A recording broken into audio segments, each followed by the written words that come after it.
Voilà, donc nous allons pouvoir commencer la deuxième séance donc, avec le professeur Bouden. Alors, cette séance dure toute l'après-midi. Elle commence donc maintenant vers 3h15, 14h45. Donc, elle va durer dans une première partie 1 heure. Après, on fera une pause. Et ensuite, on fera à peu près 1h30, 2 heures. Voilà. Merci. Je vous laisse la parole, professeur Bouden. Merci, Marie-Hélène.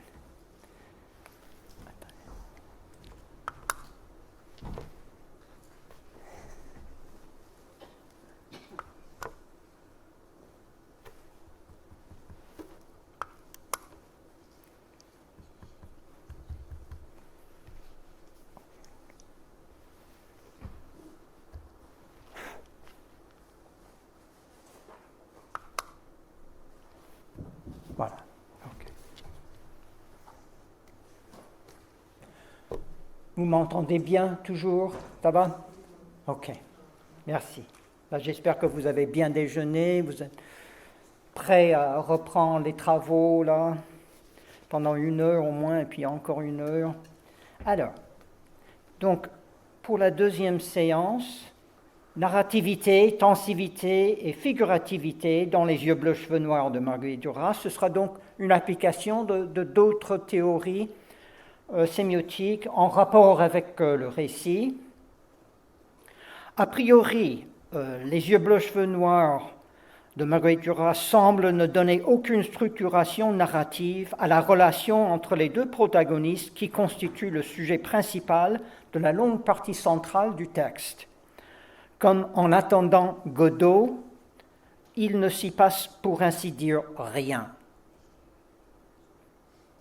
En même temps, l'œuvre se révèle particulièrement intéressante pour la théorie du récit et plus largement sémiotique à 3 titres, à mon avis. Premièrement, si les actes amorcés aboutissent rarement, le texte en analyse finement les efforts en mettant en scène un jeu de tension et de détente, de moments toniques et atones contrastés. Le texte déplace ainsi l'intérêt de l'action au corps sensible et à l'état d'âme. Donc, dans un sens, au lieu de se concentrer sur les fonctions des actions, comme a fait Propp et comme dans le modèle narratif premier de Greimas, on fouille, on explore ce qui est en dessous des fonctions ou entre les fonctions. Deuxièmement, on a perdu? Je suis très désolé. Ah, ok.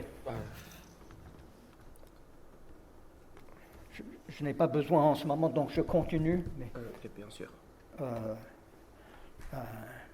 Deuxièmement, l'ouvrage gomme pratiquement toute l'analyse psychologique chère au roman moderne, préférant communiquer les fluctuations et l'évolution de l'intérieur des sujets par leurs cris et leurs larmes et par les langages figuratifs muets que sont les dispositions et mouvements de leur corps, d'une part, et les marées, orages et accalmies du paysage côtier environnant, d'autre part. Enfin, le texte situe les transformations attendues du dénouement, non pas dans la diégèse narrative, mais sur la scène théâtrale d'un niveau énonciatif encadrant. Et je verrai donc dans l'ordre. D'abord, je vais vous présenter un peu de théorie très brièvement. Ensuite, on verra d'abord ces mouvements et dispositions du corps et comment ces mouvements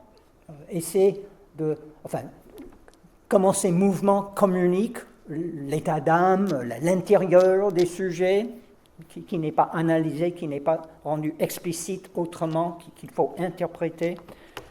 Et ensuite, on fera une pause. Et quand je reviendrai... Oui ? Et ensuite, quand on revient après la pause,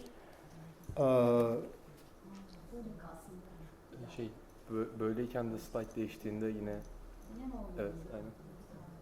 Yani ekran her değiştiğinde.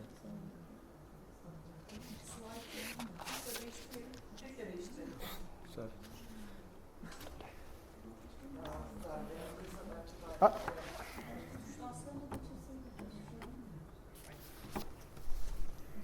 Ensuite, après la pause, je ferai deux choses encore.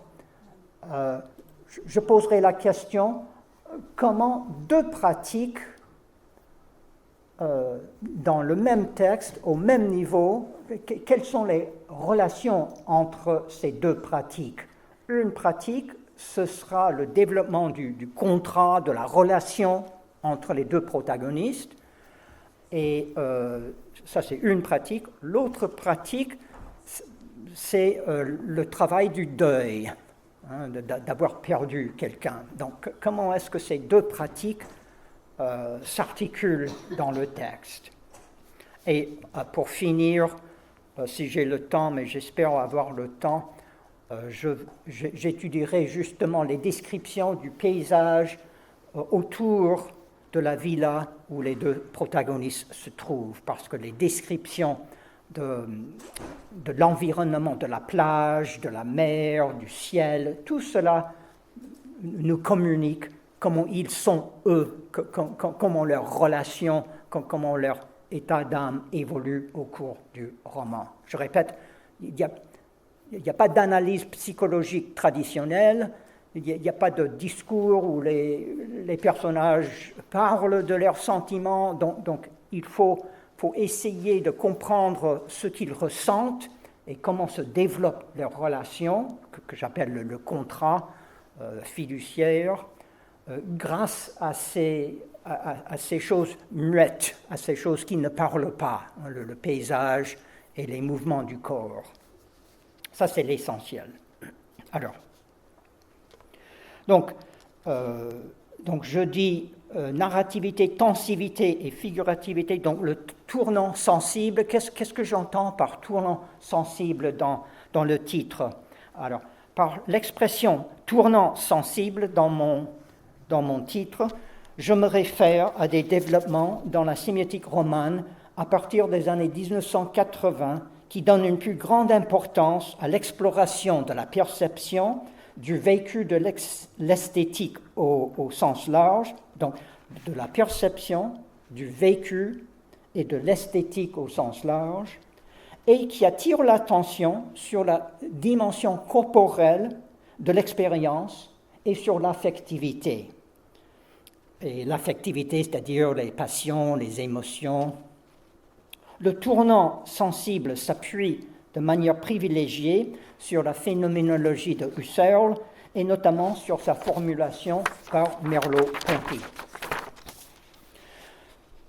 La nouvelle centralité de ces problématiques confirme celle de la figurativité.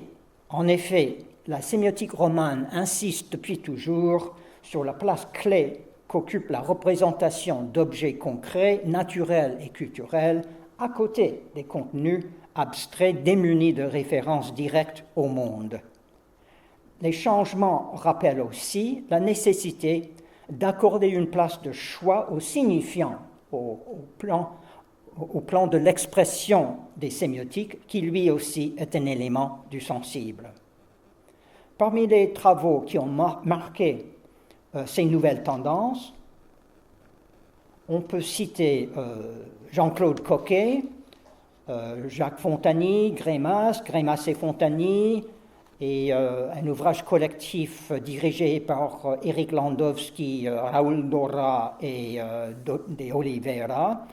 Alors, cette nouvelle économie des problématiques perdues perdure jusqu'au présent, donc aujourd'hui encore, on travaille dans cette veine, et la nouvelle économie complète l'importance accordée depuis les années 1960 à la logique, au formalisme logico-mathématique, au sujet transcendantal et à l'étude de la rationalité dans la lignée de Descartes et de la philosophie analytique. Donc pour moi, je répète, ces deux dimensions de la sémiotique se complètent et ne se concurrencent pas. Le tournant sensible de la sémiotique romane coïncide avec le passage du cognitivisme au paradigme cognitif incarné, embodied cognitivism, embodied mind, dans le domaine des sciences cognitives. Et donc, là encore, j'ai juste des références bibliographiques, donc là pour la sémiotique sensible et là pour la linguistique cognitive embodied. Alors, oui. Et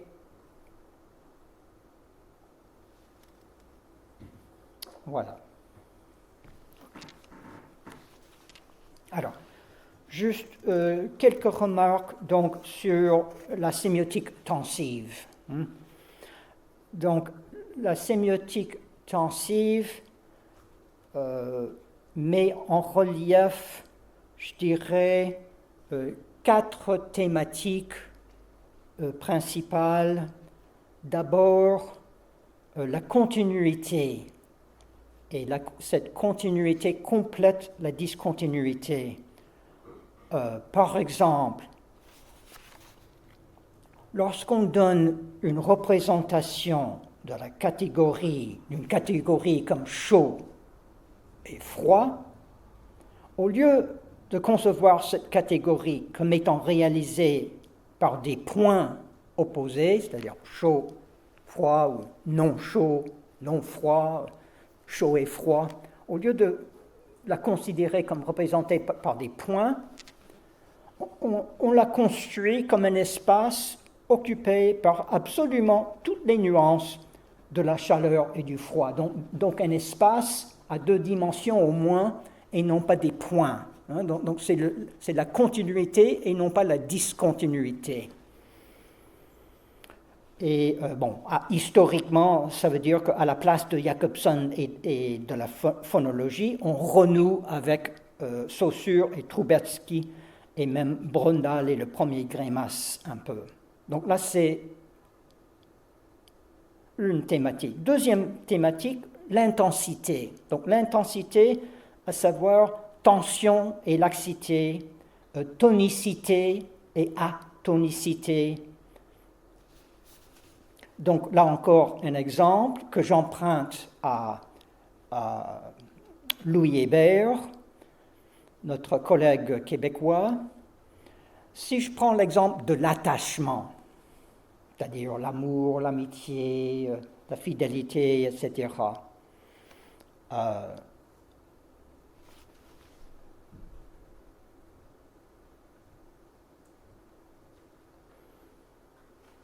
donc, il y aura dans le diagramme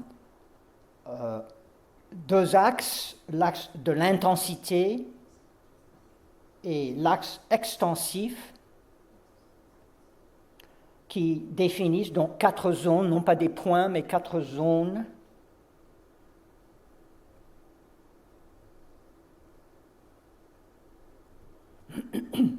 Voilà.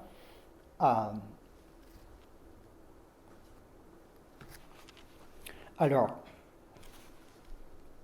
si nous avons notre diagramme, on aura donc, s'il y a peu d'intensité, on aura l'amitié. Si on a beaucoup d'intensité, on aura l'amour. Si on a, alors ensuite pour l'extensif, c'est-à-dire qui est-ce qu'on aime ou avec qui est-ce qu'on est ami? Est-ce que c'est un amour universel? Si oui, la quantité est très grande. Donc on va à droite. Si c'est l'amour de la vie, une personne qui est l'amour de la vie, une personne, donc la quantité est petite. Et donc ensuite, il y a des combinaisons entre intensité et la dimension extensive.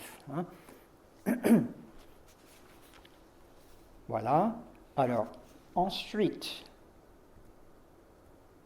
l'aspect. Bon, vous connaissez, enfin, si vous faites de la linguistique, vous connaissez très bien l'aspect. Donc, le temps, la temporalité et plus précisément l'aspect ou l'aspectualité, c'est-à-dire comment on décrit l'action. Et quelques concepts clés parmi ceux de l'aspectualité. Perfectif versus imperfectif. Hein. Vous avez enseigné sans doute, enfin, si vous avez enseigné une langue étrangère, vous avez peut-être donné des phrases comme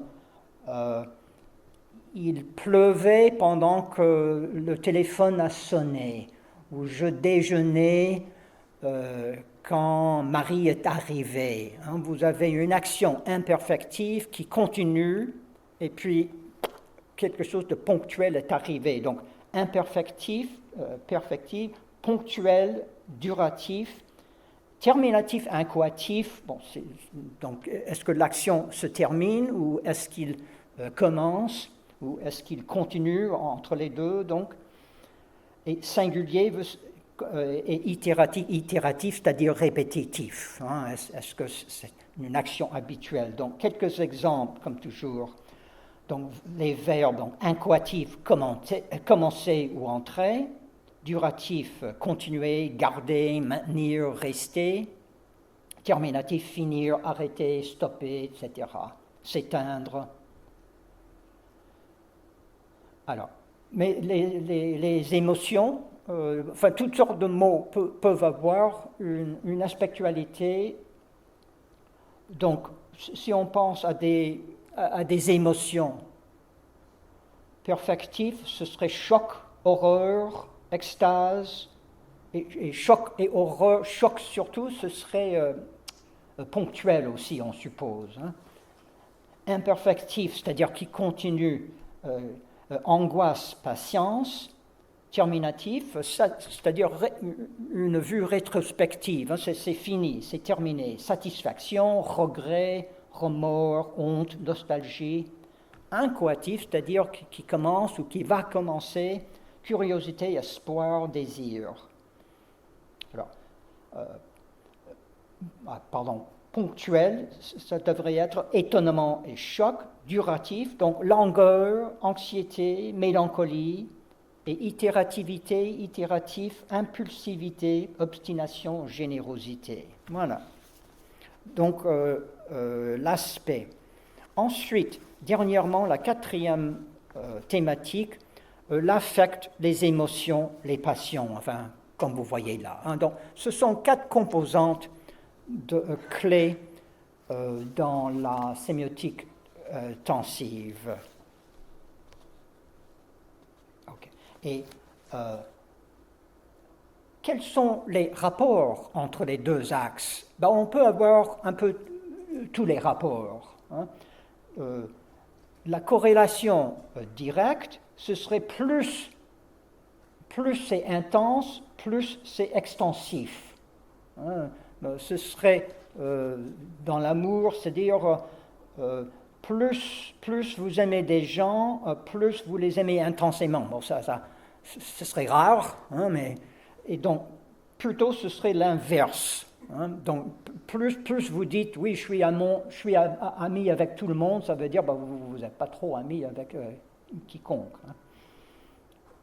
Et si vous concentrez votre amour sur une personne, on espère que cela va accroître l'intensité. Et puis cela évolue au cours du temps, bien sûr. Et on peut représenter tout cela de façon métaphorique presque, hein,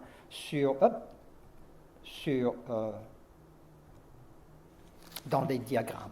Voilà. Alors, donc, je passe donc à l'application à notre texte des yeux bleus, cheveux noirs. Hein.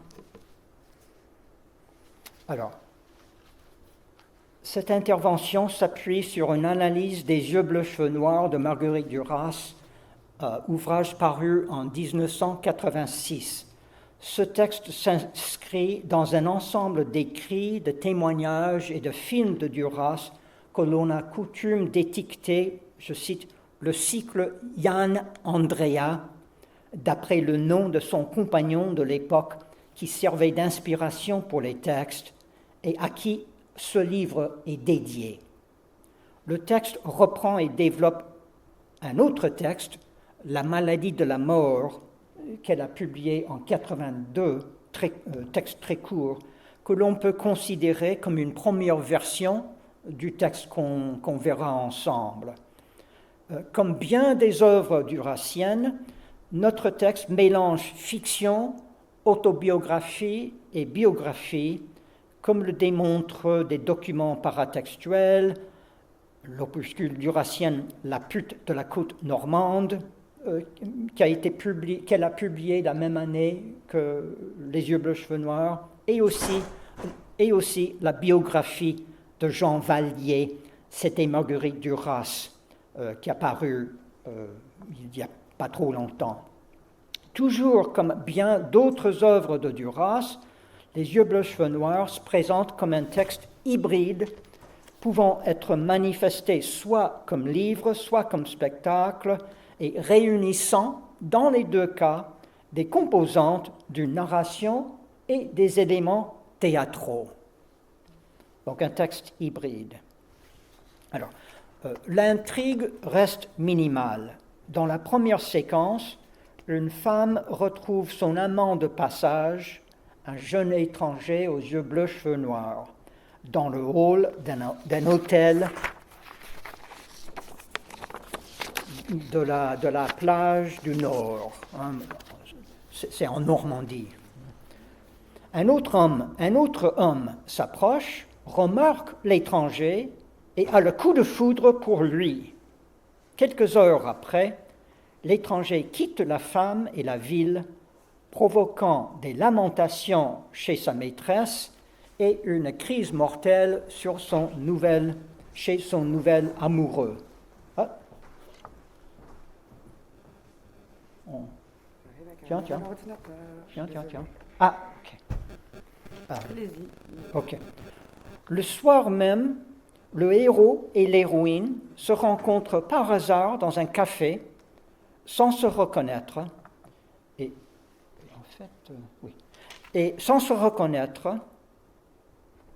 la femme s'empresse de consoler l'homme demeuré bouleversé depuis le départ du jeune étranger. Ils veillent ensemble toute cette première nuit. La femme accepte l'offre formelle de l'homme de venir passer 6 nuits avec lui dans sa villa au bord de la mer, en faisant tout ce qu'il exigera d'elle, moyennant une somme d'argent. Donc c'est un contrat explicite et littéral à ce moment-là. Quand je parlerai de contrat en général, je parlerai surtout de leurs relations fiduciaires qui se développent, mais il y a un contrat littéral signé. L'homme voudrait voir, entre autres, s'il pourrait être avec une femme. Lui qui aime les hommes, est-ce qu'il pourrait peut-être aimer une femme aussi? Donc c'est une sorte d'expérience pour lui. Le reste du texte décrit ses retrouvailles nocturnes, donc ils se réunissent la nuit et puis ils font autre chose pendant la journée, adonnés pour l'essentiel au chagrin d'amour chez les deux sujets, au désir pour le héros qui se développe chez la femme, aux réactions diverses qu'a l'homme devant les manifestations de cette passion et à la relation qui se développe entre eux.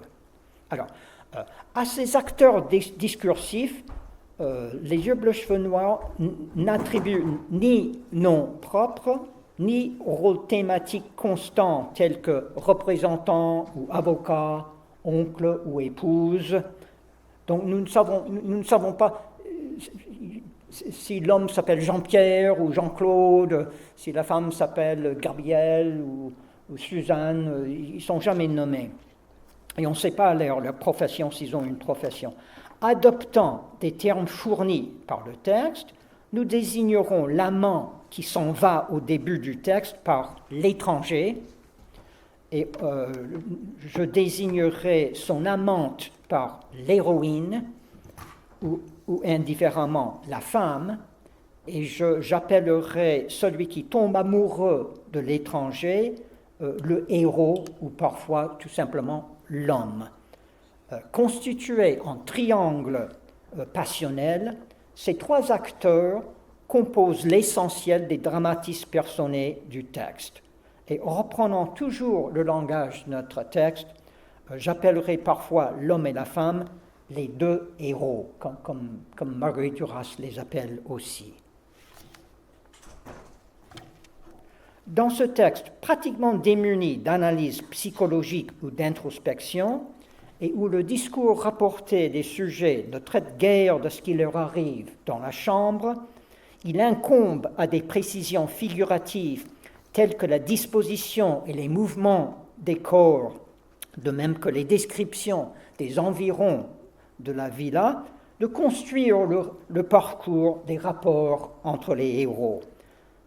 Ces processus ont l'avantage de pouvoir neutraliser l'opposition contingent versus délibérée, fondée sur la présence ou l'absence de l'intentionnalité d'un sujet modalisé.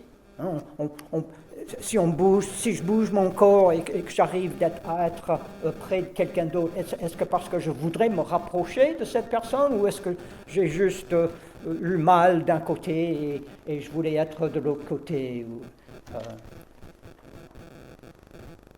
De plus, au moins deux configurations de rôles thématiques, celle d'enfant-parent et celle de partenaire sexuel, sous-tendent la constitution des deux héros dans le texte. Tantôt, la femme prend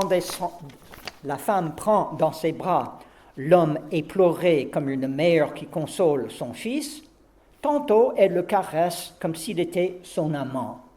Or, pour ces deux configurations, l'interaction tactile et la proximité physique entrent comme composante cruciale dans l'élaboration même des instances actentielles molaires, c'est-à-dire les rapports. La sémiotique narrative classique fonde l'armature du récit dans les catégories logiques.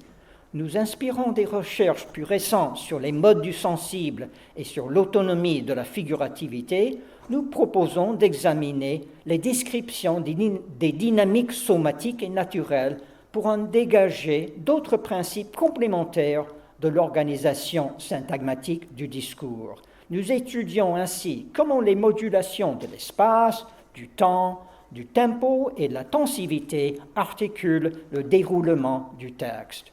Dans un premier temps, nous examinerons plus précisément deux modes contrastés de mise en rapport des corps, à savoir ce que j'appellerai ici l'attouchement, c'est-à-dire la caresse, la pression, l'étreinte, et la contiguïté, c'est-à-dire juste la proximité, la juxtaposition, la tangence. Dans un deuxième temps, nous explorerons plus rapidement les descriptions de l'aspect de la plage et de la ville à l'extérieur de la villa. Ça, ce sera après la pause. Et nous tenterons de modéliser ces processus qui complètent les formulations logiques de la narrativité. Alors, la représentation scénique possible de l'œuvre que décrit le discours, c'est-à-dire la pièce qu'on pourrait éventuellement monter, surtout dans les didascalies, propose les grands éléments d'une première segmentation du texte. Le spectacle, donc, commencerait, comme vous voyez là, lorsqu'une musique classique de fond, de rumeurs, de conversations anodines, lorsque une musique classique de fond cesserait dans la salle et qu'un acteur prendrait la parole, éventuellement sur un fond de rumeurs, de conversations anodines secondaires. Dans la mise en scène envisagée, après un certain nombre de répliques, la scène s'assombrit et la rumeur s'éteint. Cette solution de continuité visuelle et auditive s'accompagne d'un changement de lieu dans la diégèse. Le premier moment se déroule dans un hôtel qui a nom l'hôtel des Roches, tandis que le second moment se passe à quelque distance du premier site dans un café. L'action y reste jusqu'à un nouveau changement d'éclairage où le texte dit « Le noir serait fait dans la salle, la pièce commencerait ». Donc, je répète, le texte là se présente comme une pièce de théâtre, alors qu'après, on va oublier cela et ce sera juste comme un récit normal, comme un roman, comme une nouvelle. La citation figure au début de la première didascalie du texte, le premier passage à typographie contrastante dans la version livresque des yeux bleus, cheveux noirs.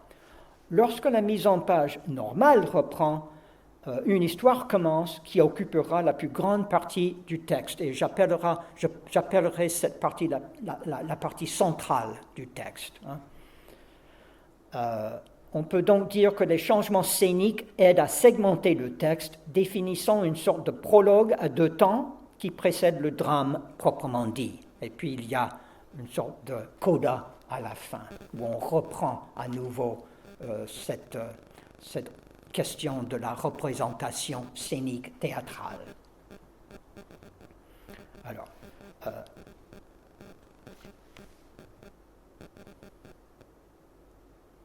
là, si vous voulez, vous pouvez voir un peu le deuil, la spectralité commence. Ah.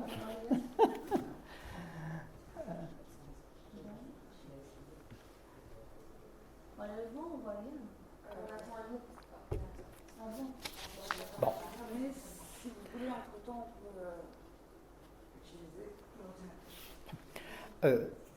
Donc, d'abord, on verra l'attouchement et ensuite la contiguïté. Les yeux bleus, cheveux noirs étudient des rapports qui se développent entre les 2 héros au cours. Je pense que les diapos ne sont pas si importantes que ça, donc on peut essayer de les remettre, mais c'est pas vraiment grave. Les yeux bleus, cheveux noirs étudient les rapports qui se développent entre les 2 héros au cours de la longue partie centrale du texte. Couchée au plancher, la femme se réveille et découvre l'homme au-dessus d'elle en train de lui poser des questions. Je cite, « Elle lève la main et elle caresse son visage au-dessus d'elle, ses lèvres, les abords de ses lèvres, là où elle aimerait l'embrasser. Le visage résiste. Elle continue à caresser, les dents se serrent, le visage recule. Sa main retombe. » Fin de citation. Le rythme de la caresse manquée dérive du jeu entre l'initiative de rapprochement qu'esquisse la femme et les mouvements inverses de refus et de mise à distance chez l'homme. Le parcours figuratif implique donc au début lever et approcher et toucher, donc c'est un syntagme, un mini-récit, un développement répété, étendre, elle touche d'autres parties du corps, et rythme. Donc on étoffe et on développe ce tout petit récit. Et issue, c'est-à-dire conséquence, il y a toujours en principe une conséquence à toute action dans un récit, se dégager et retomber. Donc c'est un tout petit mini récit représenté par ce contact. Alors, interaction et tensivité, les attouchements de l'héroïne atteignent l'enveloppe de chair du héros qui se durcit. En étendant la main pour effleurer le visage de l'homme, les muscles de la femme s'étirent et se décontractent. Donc c'est moins d'intensité. Le parcours de sa main insiste sur ce déploiement et cette expansion. Donc là, c'est plus, c'est l'autre axe. Il y a l'intensité qui est basse, décontractée, mais ensuite cela se déploie au-delà du corps, donc plus sur l'axe extensif. Le parcours de la main insiste sur ce déploiement et cette expansion puisque le geste s'étale et se multiplie. Et déjà le verbe caresser est fréquentatif. Et le toucher se répand et se répète au travers des lèvres et au-delà. Réagissant au toucher érotique de la femme, la figure de l'homme résiste. Le petit Robert définit résister comme ne pas céder, ne pas s'altérer, et donne comme antonyme céder et fléchir. La rigidité de la face pose le refus de se plier à la caresse féminine et d'entrer dans son mouvement, répliquant au procès dynamique de propagation par le figement. Mouvement, manque de mouvement, figement. L'immobilité sert aussi de métonymie du manque d'attouchement de réponse dans le même sens, c'est-à-dire lui embrasser la main ou au moins lui tenir la main pendant qu'elle le caresse. L'homme ne consent pas à devenir cet autre sollicité par la femme, son objet du désir. La caresse tentée s'articule en un dialogue tactile où à l'initiative d'attouchement répond la résistance. Lorsque l'héroïne poursuit ses caresses, les dents se serrent, le texte nous dit, chez l'homme. Le petit Robert définit serrer comme, je cite, maintenir énergiquement fermé, rapprocher énergiquement. Presser la mâchoire inférieure mobile contre la mâchoire supérieure, comme cela, fait actionner les muscles les plus puissants de la tête et engage la plus dure partie du corps qui entre en contact avec le monde extérieur. Le resserrement renchérit sur l'inflexibilité de la figure, mais effectue aussi, en rapprochant les dents les unes des autres, une concentration interne qui est en même temps un éloignement par rapport à la femme. Le même dictionnaire explique l'expression « serrer les dents », concentrer son énergie, s'apprêter à un dur effort. Le comportement manifeste un caractère potentiel, il prépare le sujet à supporter le mal ou à contre-attaquer tout en avisant son adversaire de sa disposition. Dans l'incident, l'héroïne étale et étend, tandis que le héros rétrécit et comprime, comme là où elle s'évertue à perpétuer et à répéter, il s'efforce d'écourter et de stopper. L'appel de la femme et le refus de l'homme mettent en jeu de manière contrastive le complexe tensif extension versus intensité, comme on a dit. Comme nous l'enseigne le passage, les valeurs intensives s'exercent sur un foyer réduit et précis, alors que celles extensives accusent une manifestation plus ample et plus différenciée, les aires distinctes de la figure que caresse la femme. Dans le registre temporel, l'extension génère l'itération et la durée, alors que l'intensité abrège et arrête. Donc, on a répété qui s'oppose à abréger et étaler qui s'oppose à concentrer, mais ça de façon continue et nuancée et non pas juste des points. Dans l'extrait, comme souvent dans cette partie du texte, les procès tensifs sont distribués de manière dichotomisée entre les deux sujets. L'acteur masculin manifeste une extension minimum et une intensité croissante, alors que l'acteur féminin met en œuvre une intensité réduite et une extension marquée. Alors, le visage de l'homme recule alors que la main de la femme retombe. Le héros se distancie de la femme, rendant plus difficile sa caresse et signifiant le refus de ses avances, ce qui pousse la femme à les abandonner. Les tensions entre extension et intensité se déploient dans le temps et l'espace pour composer une interaction que scandent sur le plan syntagmatique des gestes et des seuils critiques et qui aménage en même temps le conflit des visées inverses des deux sujets.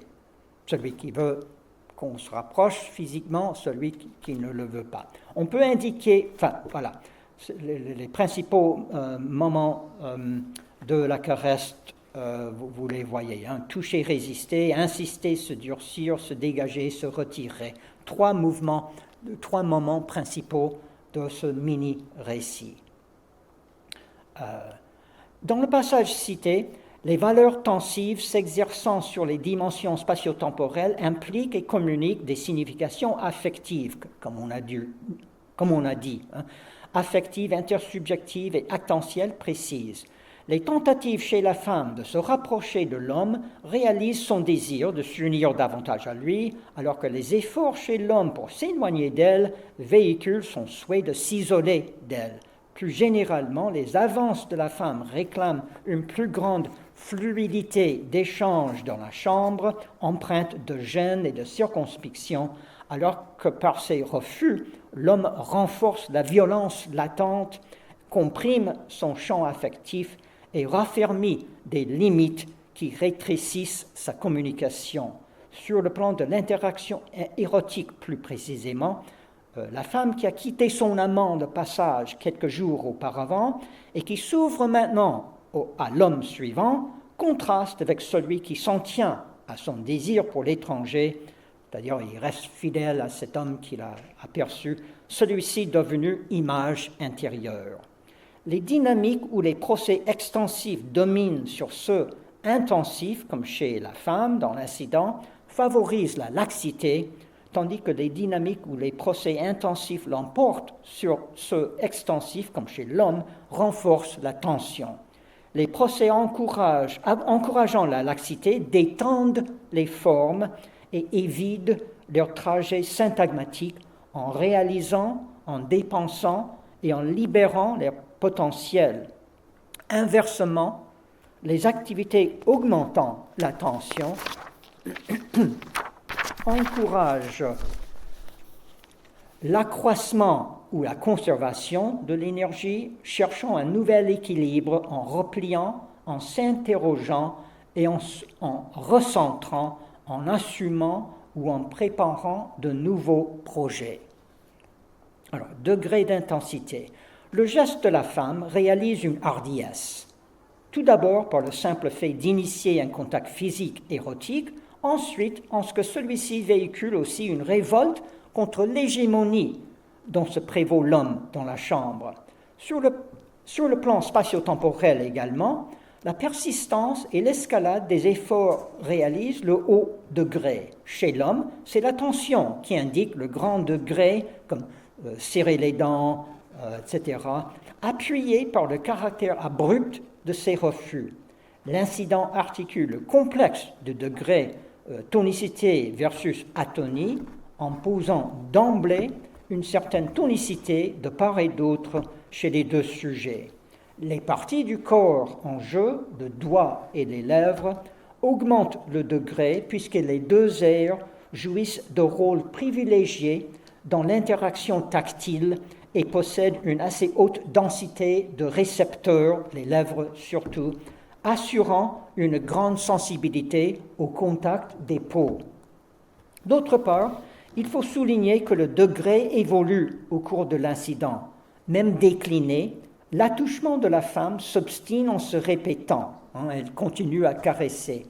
La résistance de l'homme s'accroît en retour, puisque le visage résiste, les dents se serrent, indiquant encore une augmentation de la tension musculaire. À chaque avance répond un refus, et plus les avances persistent, plus l'autre se durcit. Les impulsions divergentes de l'homme et de la femme se polarisent en étant portées à un degré toujours plus élevé.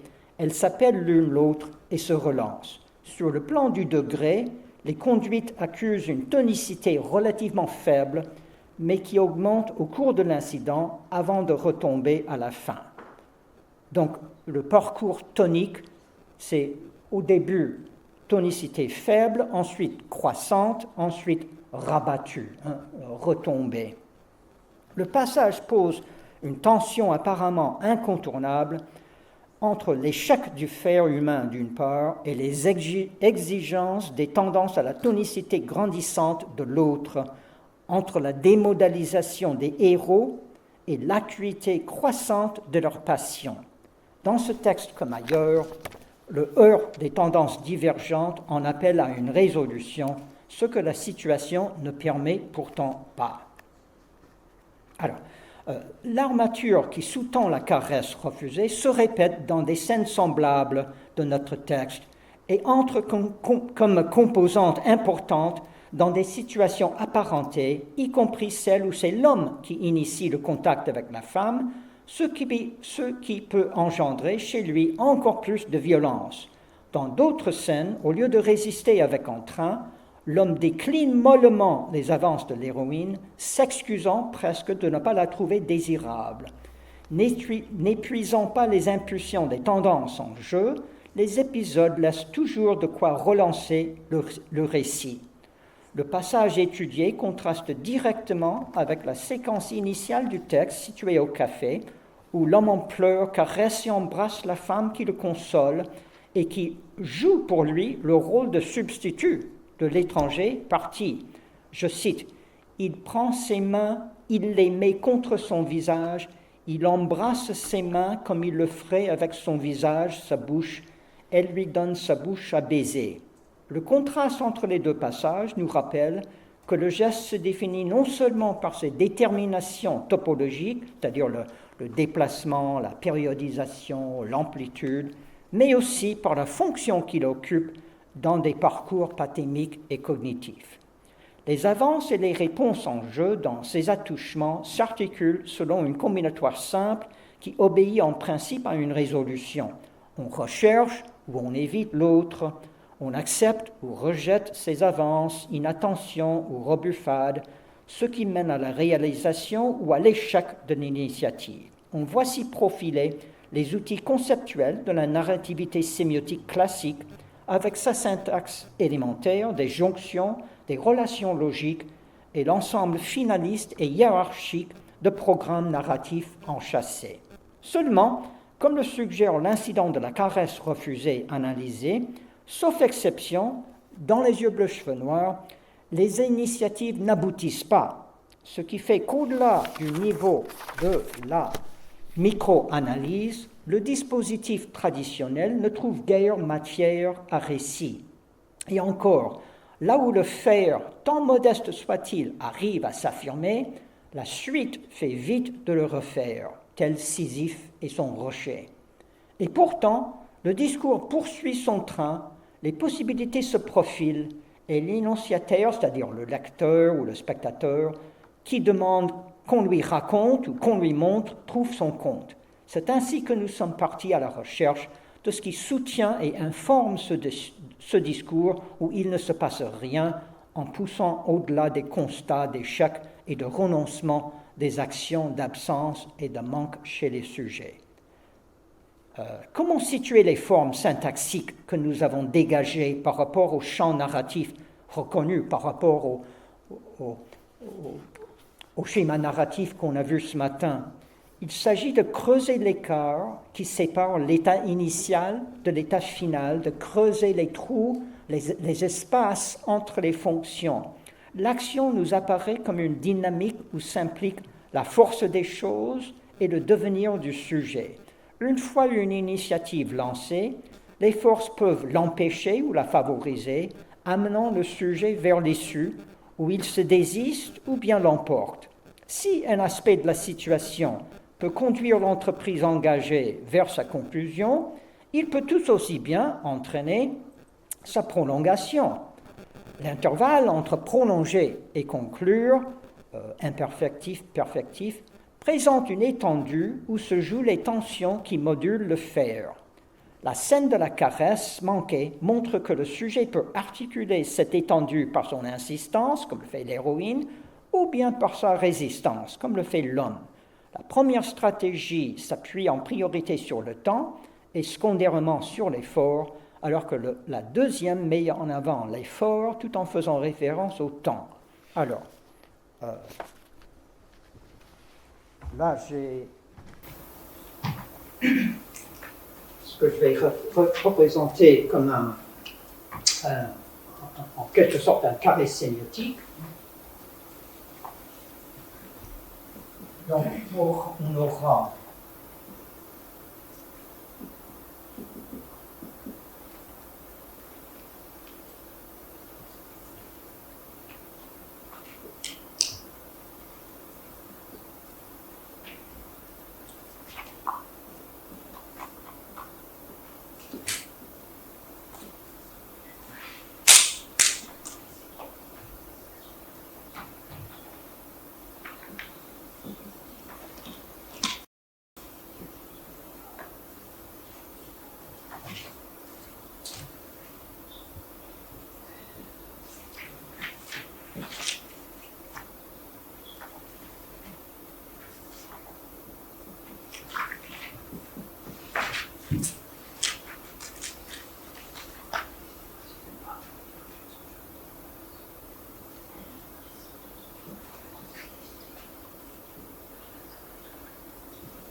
vous avez les mots principaux là, articulés. La femme insiste pour pouvoir emporter la partie, l'homme résiste pour qu'elle se désiste. Les deux là sont des façons de conclure le moment. Insister, résister, ça allonge le moment, le processus. De ce côté-ci, c'est empêcher l'action en cours, et bien sûr, l'autre, c'est pour favoriser la motion en cours, l'action en cours.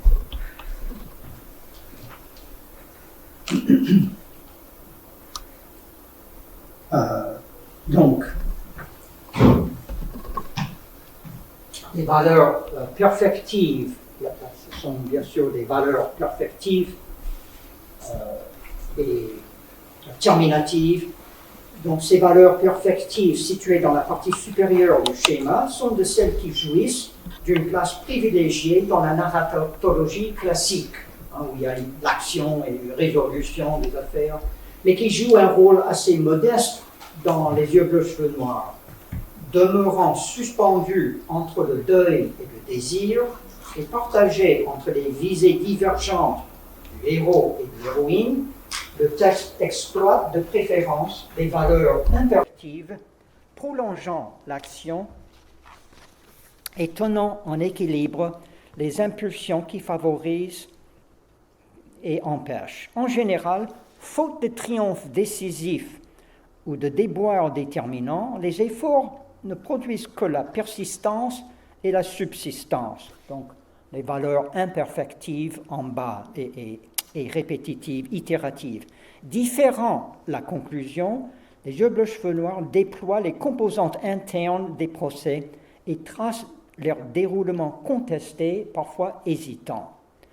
Les modulations des tendances insistantes et résistantes apparaissent comme la dynamique régissant la majeure partie des yeux bleus, cheveux noirs, construisant et nuançant le rapport des forces qui évoluent, la durée qui s'étend et les sujets qui se dépensent.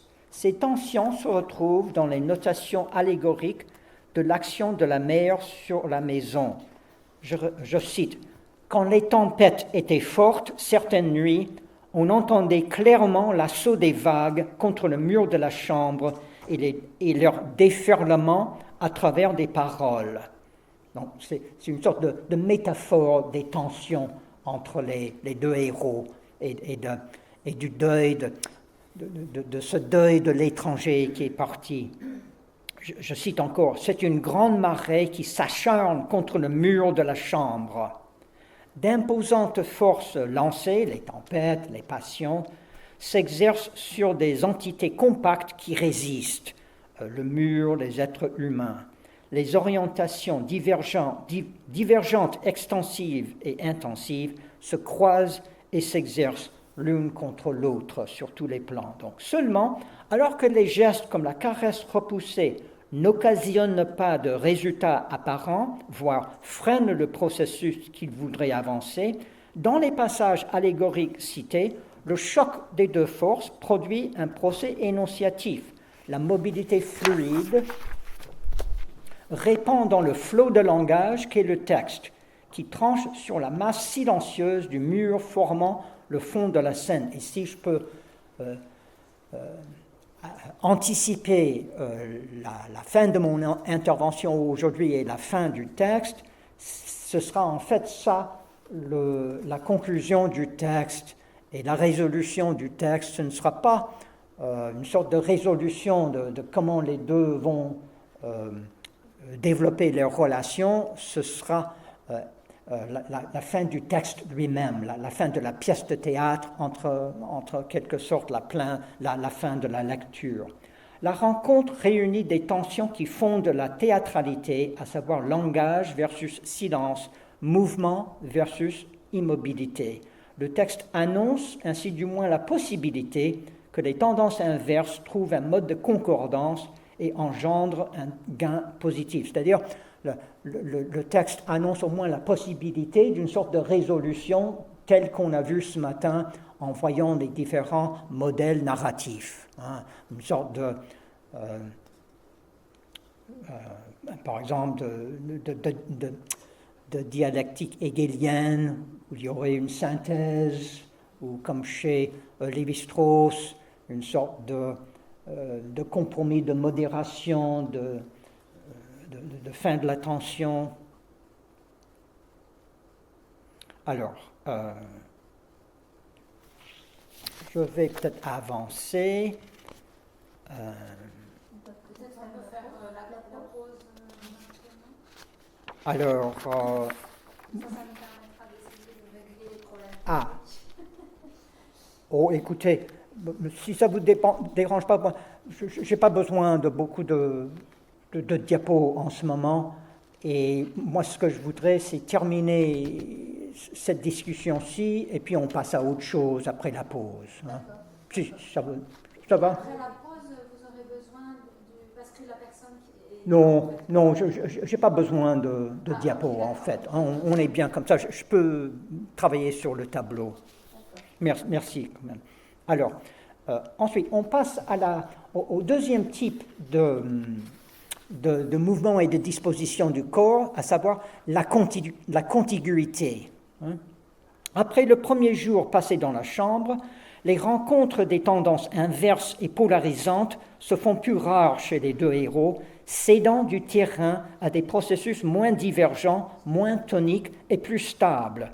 Dans la section principale du texte, cette nouvelle économie revient de manière récurrente, sans s'installer toutefois de manière définitive ou triomphale dans le discours.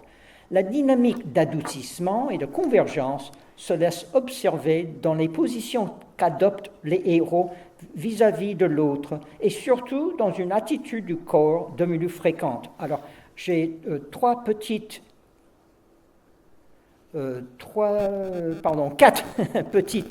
citations donc, du texte. Il s'allonge près d'elle, éreinté tout à coup, et puis il ne bouge plus. Elle s'allonge près de lui, ils sont réveillés tous les deux, rien ne se touche, pas même les doigts. Il attend qu'elle dorme, il approche son corps du sien, il le met contre. Il reste là. Elle ouvre les yeux le temps de le reconnaître et elle se rendort.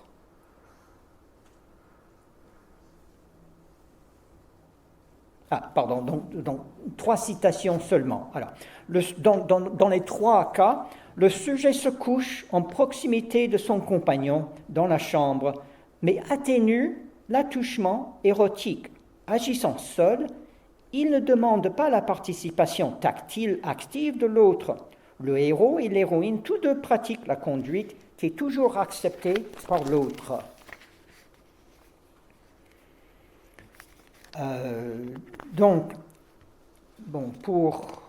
Pour aller vite, c'est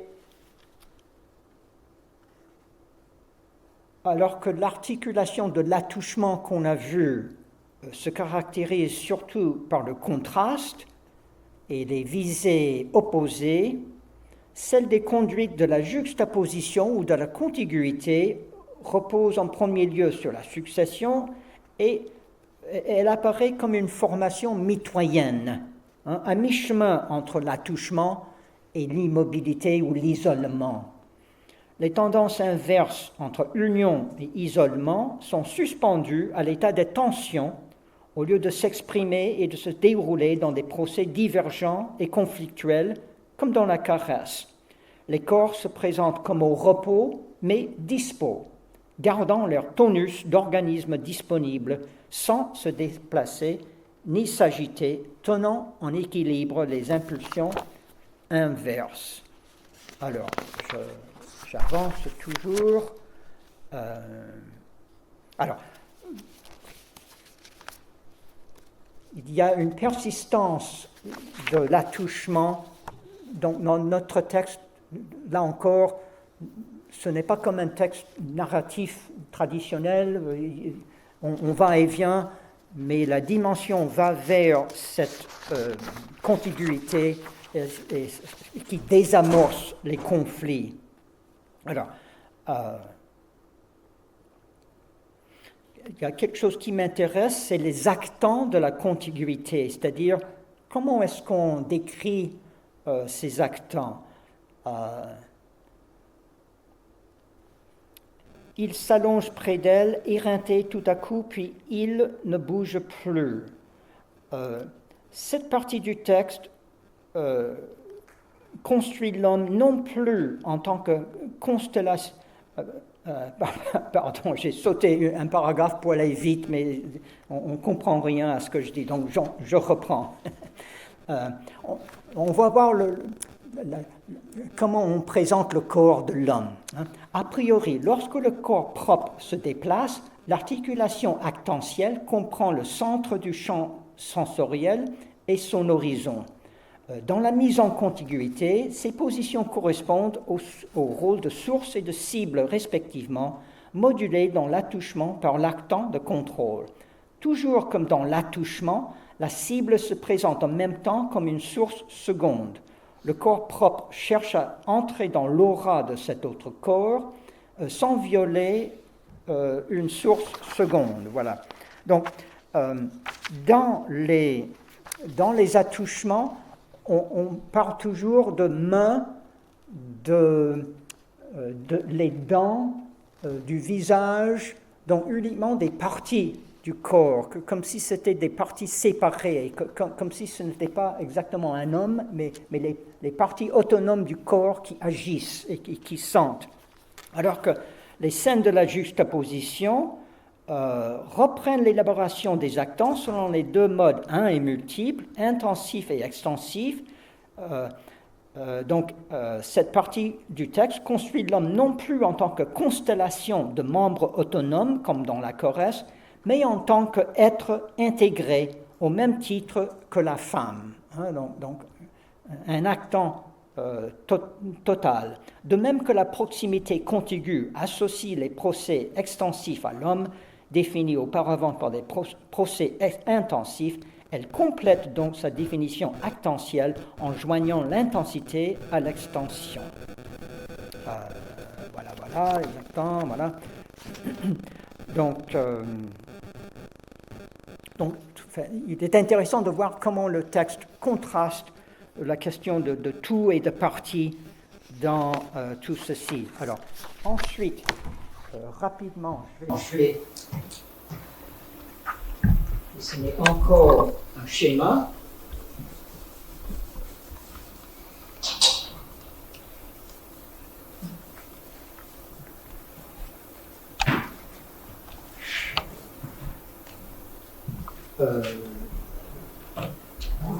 Trois schémas. Donc, rapidement, sans tomber, j'espère, sans quitter la scène.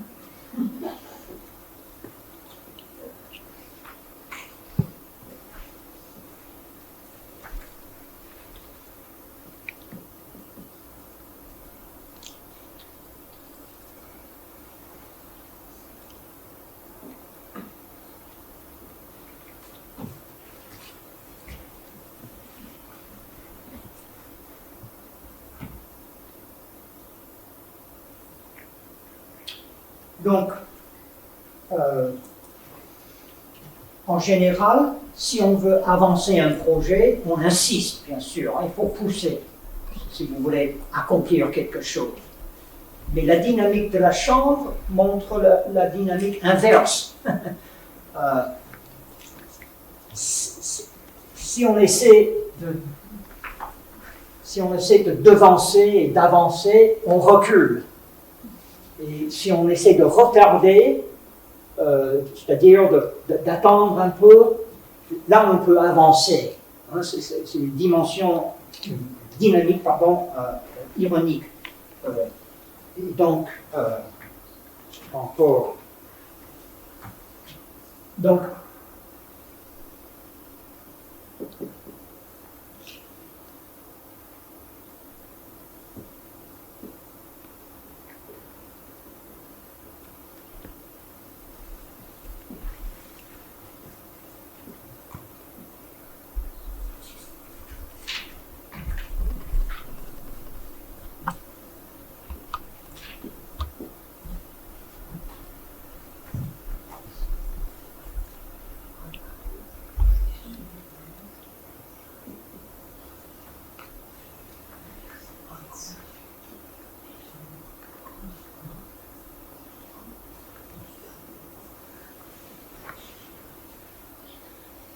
je n'ai pas très bien écrit là.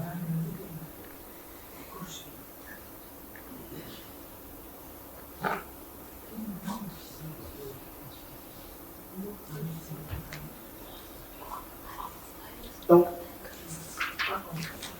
si on tente une initiative comme la femme et que ce n'est pas le bon moment, ça va en cahotant. Hein. Ça va par coup, c'est pas clair. Si on choisit le bon moment, alors ensuite, l'affaire avance comme sur les rails. C'est le tempo qui est communiqué dans notre texte.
Donc là encore,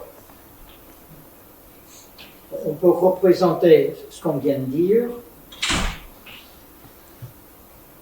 En principe, on croirait que c'est en accélérant l'affaire, en poussant vite, qu'on pourrait avancer bien, arriver à beaucoup d'émotions chez l'autre. Mais en fait, dans notre texte, c'est en décélérant, en différant, en attendant, en faisant moins, qu'on peut arriver un peu quand même à avancer dans l'émotion, dans l'intensité de l'émotion.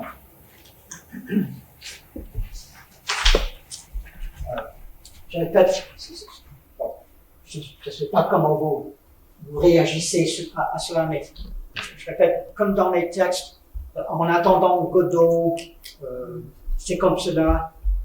je ne sais pas pour vous, mais si on le voit surtout sur scène, on se prend au jeu, on s'implique dans les personnages, on entre dans la chair, et dans Les yeux bleus cheveux noirs, à mon avis aussi, on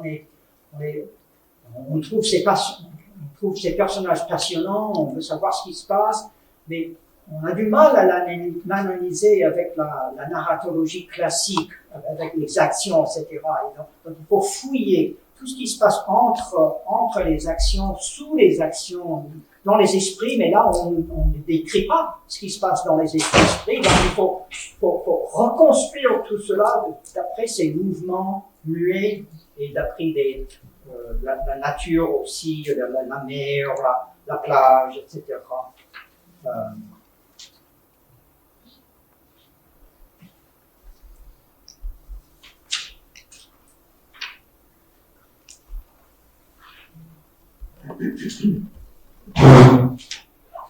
Alors,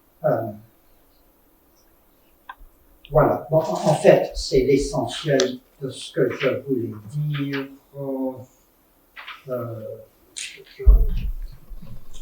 Un dernier schéma.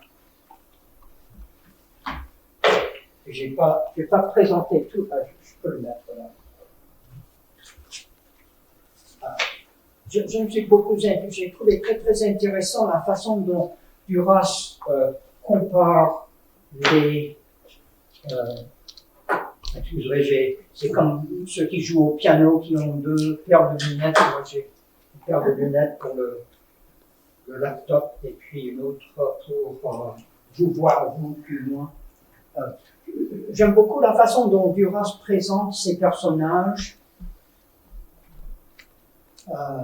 Et elle fait exprès, je vois dans le texte, de parler parfois, comme j'ai dit, comme si c'était le doigt ou les dents qui agissent et non pas la personne. Et à d'autres moments, la personne tout entière. Et puis, troisième moment, parfois, c'est la société. C'est les deux héros, la femme ou le narrateur, peut-être dit à un moment, ce n'est pas une relation individuelle, ce n'est plus cela, c'est maintenant une relation de collectivité.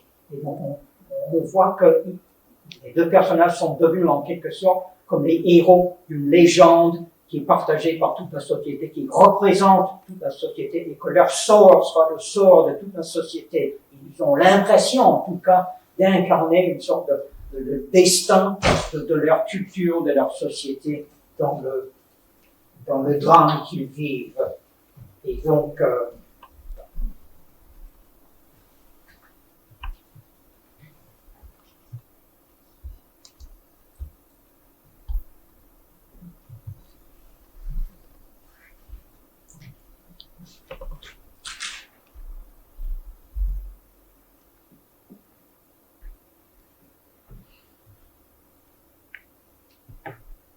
voilà les deux modes. Ensuite, donc,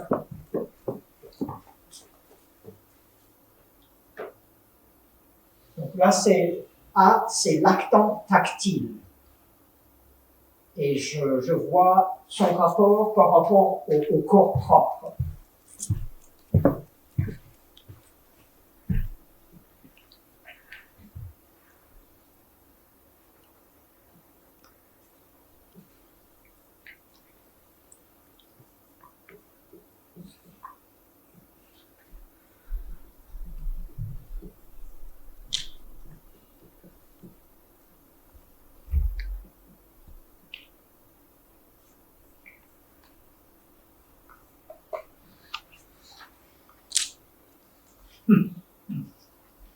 Vous arrivez à me lire?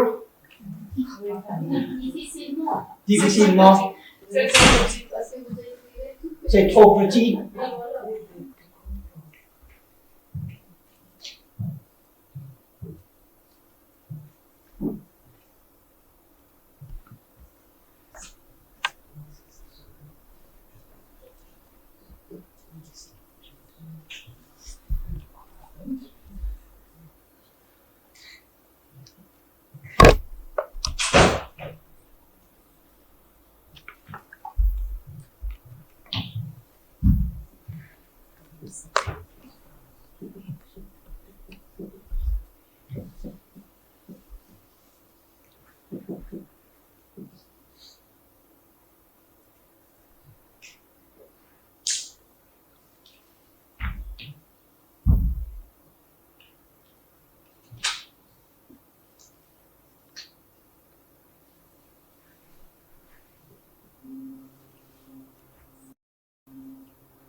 Donc, dans les yeux bleus, cheveux noirs, il y a 3 façons de mettre en rapport l'attente tactile et le corps propre.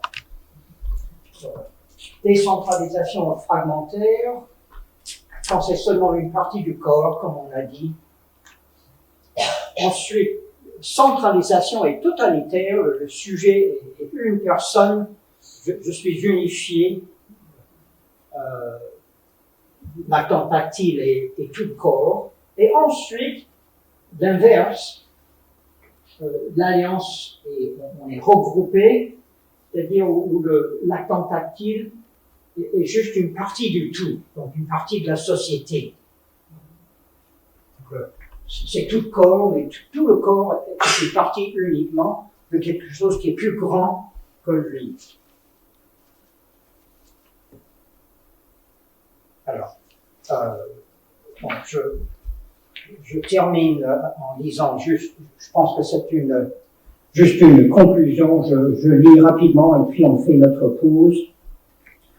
Le toucher et le corps jouent un rôle privilégié dans la découverte de l'autre sujet, comme l'autre sujet infléchit de manière déterminante la perception du corps et des procès tactiles. Ça je veux dire de façon générale. En effet, dans les yeux bleus cheveux noirs, le toucher ne sert pas tant à définir les confins du corps propre et du monde extérieur, comme dans le sensualisme classique de Condillac, de Helvétius, de Stuck de Tracy. Elle sert plutôt à découvrir de manière radicale l'altérité même de l'autre sujet. L'héroïne considère l'homme homosexuel comme un phénomène insolite. Le héros, à son tour, sonde et prospecte le corps féminin comme une forme chue d'une autre planète. Comme le toucher fondamental invente le corps à soi, constituant un corps propre minimal, l'interaction tactile des yeux bleus cheveux noirs fait découvrir d'autres sujets qui est inédit pour les deux héros. Leurs gestes s'appuient sur les configurations pathémiques connues, c'est-à-dire la consolation, l'amitié, l'amour, comme on a dit, mais ne s'y limitent pas et posent plutôt la question d'une forme d'interaction encore inconnue des deux acteurs qui joindrait l'homme homosexuel et la femme hétérosexuelle dans une relation privilégiée qui embrasserait toutes les dimensions du sujet. À partir des fragments de parcours connus, s'ébaucheraient les contours d'une configuration que les sujets découvriraient comme neuve et qui pointerait éventuellement vers une nouvelle forme de vie. Bon, j'ai pas parlé trop du côté biographique, mais autobiographique, mais Marguerite Duras et Jan Andrea ont vécu tout ce que je viens de dire. Hein. Ils ont vécu ça de façon intense, dans la violence, dans des cris, dans des larmes. Et ils voulaient rester ensemble, ils voulaient que ça marche, mais Duras traite, j'avais lu Duras, vous savez qu'elle traite souvent de ces configurations triangulaires qui rendent l'amour difficile, que ce soit l'infidélité, il y a d'autres, l'infidélité, enfin, il y a d'autres qui m'échappent en ce moment. Mais là, c'est vraiment un défi. Comment est-ce que ces gens vont trouver une sorte d'amitié ou d'amour stable et duratif? Mais ils voudraient. Le toucher est étroitement associé à l'érotisme dans l'écriture duracienne, toute tentative de l'en affranchir demeurant une gageure. En retour, l'éros duracien dépend largement du tact et de la gageure, s'y exprimant et s'y développant. Ainsi, si la position contiguë fait partie d'un effort de la part des héros pour dépasser corporéité et sexualité, la tentative n'aboutit pas pleinement puisqu'il arrive aux héros d'éprouver toujours du désir érotique pour la femme à la fin de leur séjour ensemble. S'il y a dépassement effectif chez eux, qui les rendrait dignes de la désignation héros, il serait à chercher plutôt du côté du temps et de l'histoire. le rôle des sujets dans ce texte, à la fois livre et spectacle, les transforme en héros de la légende de la chambre. C'est ce que le narrateur dit. Chez Duras, tout se passe comme si le sujet que la dimension tactile aide à révéler se présentait d'emblée comme un être sexué, remettant en question le concept du sujet universel et interrogeant de manière critique la notion du dépassement du corps dans la transcendance spirituelle. Voilà, merci. Faisons une pause.